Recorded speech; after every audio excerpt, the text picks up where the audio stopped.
Hello friends, आप सब कैसे हो। आई होप आप सब बहुत अच्छे होंगे। सुबह का टाइम है। मैं उठ गई थी, आज जल्दी उठ गई थी। मैं 4:30 बजे के करीब उठ गई थी। मैंने नहा नहीं हूँ। मैं आज सर धोया है तो पानी सही तरह मैंने पोंछा नहीं जल्दबाजी के चक्कर में। और आज मैंने सर धोया है और मैं पूजा के बर्तन है ना वो धो के और अपना सुबह पूजा करूँगी। बर्तन वर्तन साफ़ करके पूजा करूँगी। इस टाइम में 5:30 हो गया, यानी कि नहा धो के झाड़ू वाड़ू निकालना है मैंने। 5:30 हो गए हैं। आज के टॉपिक से आपको ये तो पता चल गया होगा कि मैं आज आपसे किस बारे में मैं बात करूँगी। आज मैं आपसे जो मेरे पर जो टॉपिक है ना उसी के हिसाब से मैं बात करूँगी आज। अब वीडियो हम शुरू करते हैं। मेरे 3 बच्चे थे। 3 बच्चे क्या थे हुए थे, मेरे मिसकैरेज हो गए थे 3 बच्चे। वो 2-2.5 महीने के थे। जब बच्चे मिसकैरेज हुए थे मेरे 2-2.5 महीने के थे। जब मैं चौथी बार प्रेग्नेंट हुई ना तो डॉक्टर ने मुझे ना बोल दिया कि बेड रेस्ट के लिए। और कम से कम ना मुझे 3 महीने के बेड रेस्ट के लिए बिल्कुल बोल दिया था। बोल दिया था मेरे को बिल्कुल ही 3 महीने के बेड रेस्ट के लिए। उस टाइम मेरे पति भी मेरे साथ थे। तो अब आपको पता है भाई ससुराल में रहोगे तो भाई काम करना पड़ेगा। अब मेरे को बेड रेस्ट के लिए बोल दिया। और ससुराल में थी मैं भाई, मैंने 2 दिन भी बेड रेस्ट नहीं किया। 2 दिन बाद ही ना घर में लड़ाई झगड़ा स्टार्ट हो गया और मेरी मम्मी पापा को बुला लिया। मेरी मम्मी को मेरी भाभी को बुला लिया। अब बुला लिया, अब लड़ाई झगड़ा तो हो ही गया था। तो इन्होंने क्या करा, यानी कि उनको बोल दिया था कि भाई बेड रेस्ट के लिए तो बोल दिया। अब लड़ाई झगड़ा हो गया। अब लड़ाई झगड़ा हो गया तो अब मैं क्या करूँ, मेरे पास तो कोई ऑप्शन ही नहीं था घर जाने के अलावा।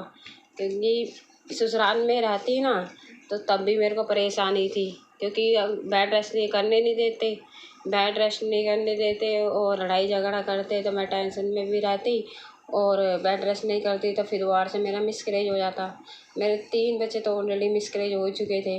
अब फिर चौथी बार भी इस तरह से यही सिचुएशन मेरे सामने आ जाती।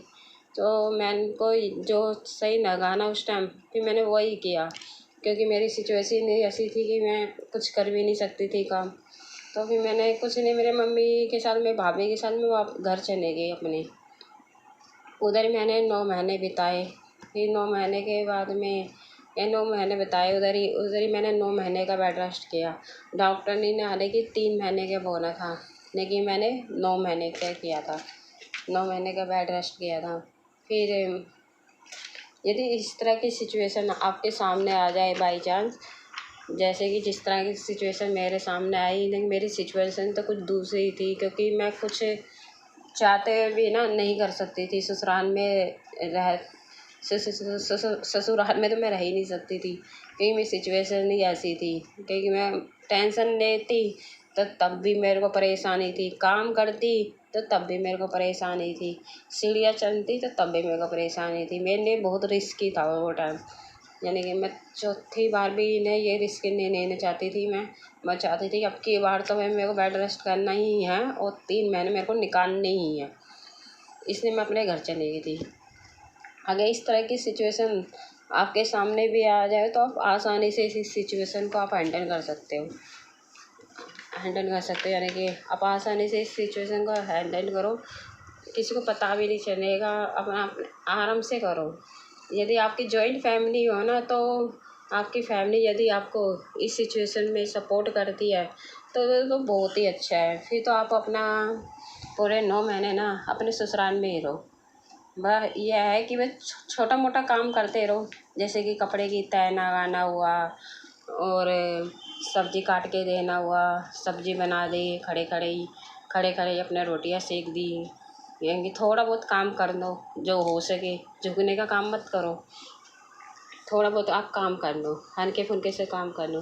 जैसे कि आप वहाँ भी रहोगे ना ससुराल में तो आपको गिल्टी फील ना हो कि मैं अपने ससुराल में मैं कुछ भी काम नहीं करती हूँ, कुछ भी काम नहीं करती, ऐसा कुछ भी ना लगे। आप आराम से रहो, अपनी फैमिली के साथ में रहो और खुश रहो। आप बहुत ज़्यादा भाग्यशाली होंगे जो इस टाइम में आपकी फैमिली आपका सपोर्ट कर रही है। मैं तो इतनी भाग्यशाली थी नहीं, क्योंकि मेरी फैमिली ने मेरे को सपोर्ट ही नहीं किया। और यदि आप अकेले रहते हो तो अकेले भाई कोई है ही नहीं आपके, न कोई सास है न कोई ससुर है आपकी देख रेख करने के लिए। तो ऐसे में आप क्या करो, मेड लगा लो, मेड लगा लो। मेड ऐसी लगाओ यानी कि ये जो घर का सारा काम कर ले, इस तरह से आप मेड लगाओ कि सारा घर का काम कर ले। अगर आप इतना अफोर्ड नहीं कर सकते, इतना पैसे नहीं दे सकते हो, आपको पता है कि वो मेड अगर घर का सारा काम करेगी तो पैसे भी ज़्यादा लेगी। अगर इतना अफोर्ड नहीं कर सकते आपके घर का सारा ही काम करे और आप इतने पैसे नहीं दे सकते, तो आप सिर्फ इसी काम के लिए मेड लगा लो कि जैसे कि कपड़े धोना, पोछा लगाना, कोई भारी सामान हुआ उससे हटवा दो, या फिर आपके हस्बैंड करवा देते तो और भी अच्छा है। जैसे कि कपड़े अपने मशीन में घुमा दिए, आपके हस्बैंड निखार ले, इस तरह से आपस में मिल के आप काम करने तो कोई बात ही अलग है ना। फिर तो कोई नौकराने की भी ज़रूरत नहीं है, मेड की भी ज़रूरत नहीं है, ऐसे ही मिल के काम कर लो। छोटे मोटे काम हुए बाहर, वैसे काम झुकने वाले काम मत करो। आप दोनों पति पत्नी सही है तो फिर किसी तीसरे की क्या ज़रूरत है, आपस में मिल के काम कर लो तो बहुत अच्छा है। यानी कि आपको इस तरह का काम नहीं करना है जैसे कि पोछा लगाना हुआ, अब भारी कंबल हुआ उसको धोने बैठ जाओ, वो काम नहीं करना है। भारी कपड़े नहीं लेने, मशीन में आप कपड़े लगा लो अपना आराम से, मशीन में कपड़े लगा लो, लेकिन मशीन को खिसकाने नहीं है। बाल्टी भर भर के उसमें पानी नहीं डालना, पाइप से पानी डाल दो आप, बाल्टी भर के नहीं डालना, पाइप से डाल दो। यानी कि झुकने वाले काम नहीं करने आपको, भारी चीज़ें नहीं उठानी है आपको, इस तरह से काम करना है आपको। यानी कि हो सके तो मेड से करवा लो, या फिर कोई आपके पति है वो कर सकते हैं तो ऐसे काम करवा लो, जितना हो सके उनसे करवा लो भारी भारी काम। मशीन खिसका लो, पानी जो पाइप से डाल लो मशीन में, मशीन से कपड़े धो लो, हाथ से तो कपड़े धोने ही नहीं है। इसके लिए आपको यदि मशीन नहीं है आपको के पास में, आपको हाथ से कपड़े धोने पड़ते हैं, तो उसके लिए आप मेड लगवा लो। यानी कि इस तरह से आप कर सकते हो।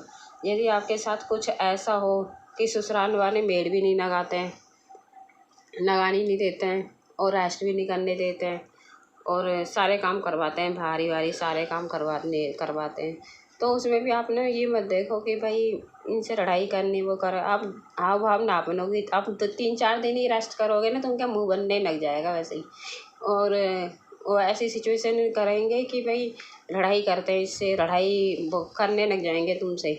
तो आप उस टाइम तो घर से मत जाओ। उसके 4-5 दिन बाद में जब मामला शांत हो जाए, जब सब खुश रहे, हंसी मजाक करे ना, तो आप टाइम देख कर अपने 4-5 दिन बाद में चुपचाप से चले जाओ अपने घर में, और 15 दिन वहाँ पर रहो और 2 दिन अपने ससुराल में रहो। 15 दिन वहाँ पर रहो अपने मायके में रहो और 2 दिन अपने ससुराल में रहो।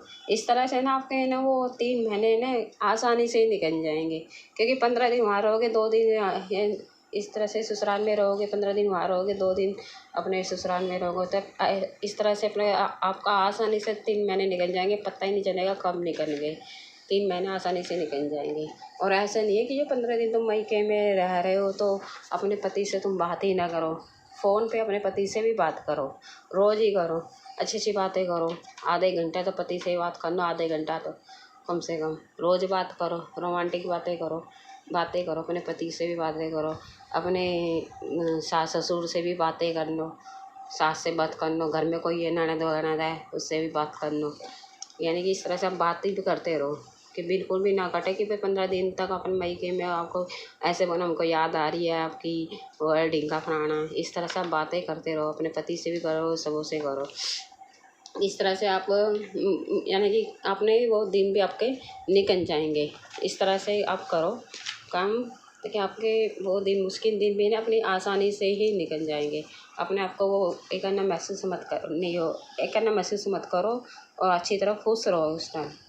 रोमांटिक बातें करो अपने पति से फ़ोन के ऊपर ही, उनके हालचाल पूछो खाना खा लिया कि नहीं खाया। इस तरह से उससे बात करो, अपनी सासू माँ से बात करो, अपनी ननद से बात करो, घर के और सदस्य उनसे बात करो।